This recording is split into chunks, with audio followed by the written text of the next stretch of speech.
AIDS کے حوالے سے معلوم کرتے ہیں۔ جو بنیادی طور پہ دو مین طریقے ہیں ہجڑوں میں اس HIV ایڈز کے پھیلنے کے، وہ ان میں ایک تو نشے کے ذریعے کا استعمال ہے، دوسرا غیر محفوظ جنسی عمل ہے۔ اور آپ دیکھیے کہ شہروں میں اکثر چوراہوں پہ یہ ہجڑے جو ہیں آپ کو بہت زیادہ تعداد میں ملتے ہیں، اور عام آدمی کی ان تک اپروچ یا ایکسیسیبلٹی بہت آسان ہے۔ تو یہ ان کے ساتھ جو بھی تعلقات غیر محفوظ جنسی تعلقات ہوتے ہیں وہ HIV ایڈز کو پھیلنے میں بہت مددگار ہوتے ہیں۔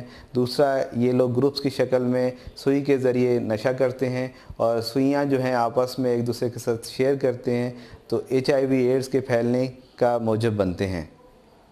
ان میں اس وقت تک جو اسٹڈیز ہوئی ہیں، ہجڑوں میں HIV ایڈز تقریباً کوئی 2% ہے، اور جو مرد حضرات جو مردوں کے ساتھ جنسی عمل کرتے ہیں ان میں تقریباً 7% HIV ایڈز کے جراثیم پائے گئے ہیں۔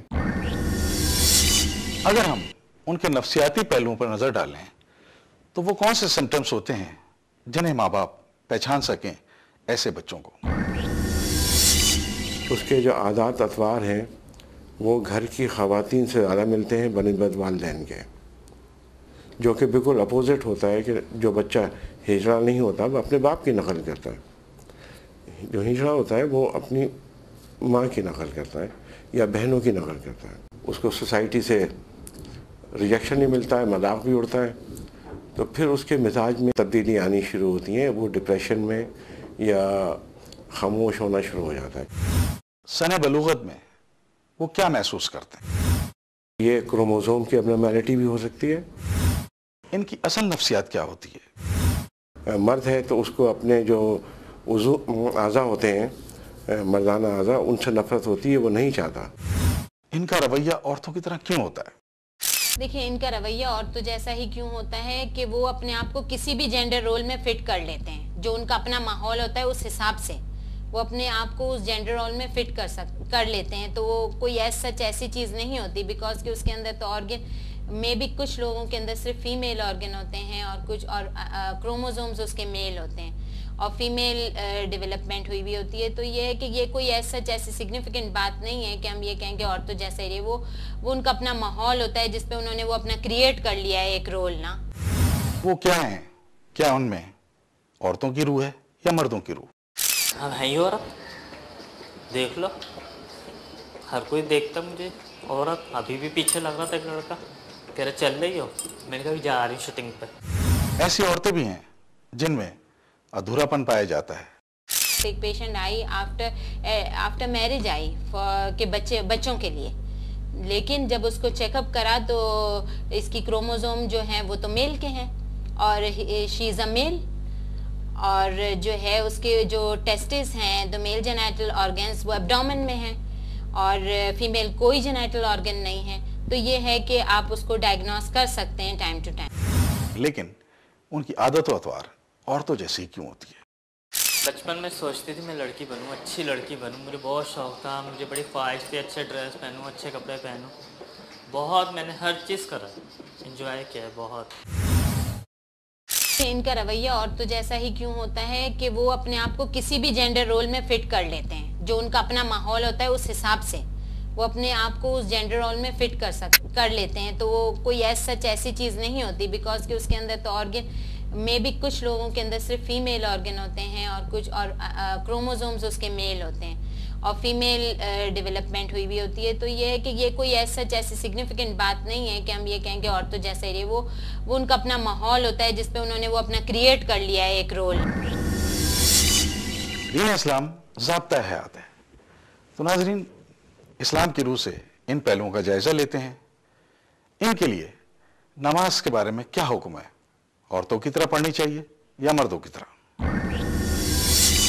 دیکھیں، جب یہ تعین ہو جائے کہ یہ خنثی جو ہے، یہ مخنث جو ہے، یہ مرد ہے، تو شریعت کا اطلاق بالکل مرد کی طرح ہوگا، اور اگر نماز کی بات آئے گی تو وہ نماز مرد کی طرح پڑھے گا۔ اگر یہ تعین ہو گیا کہ یہ عورت ہے تو یہ عورتوں کی طرح نماز پڑھے گی۔ جب ہم کہیں گے عورتوں کی طرح نماز پڑھے گی کیونکہ تعین ہو رہا ہے، البتہ جیسے میں نے کہا کہ مخنث مشکلہ اگر ہے تو وہ اپنا تعین خود کرے گا یا کرے گی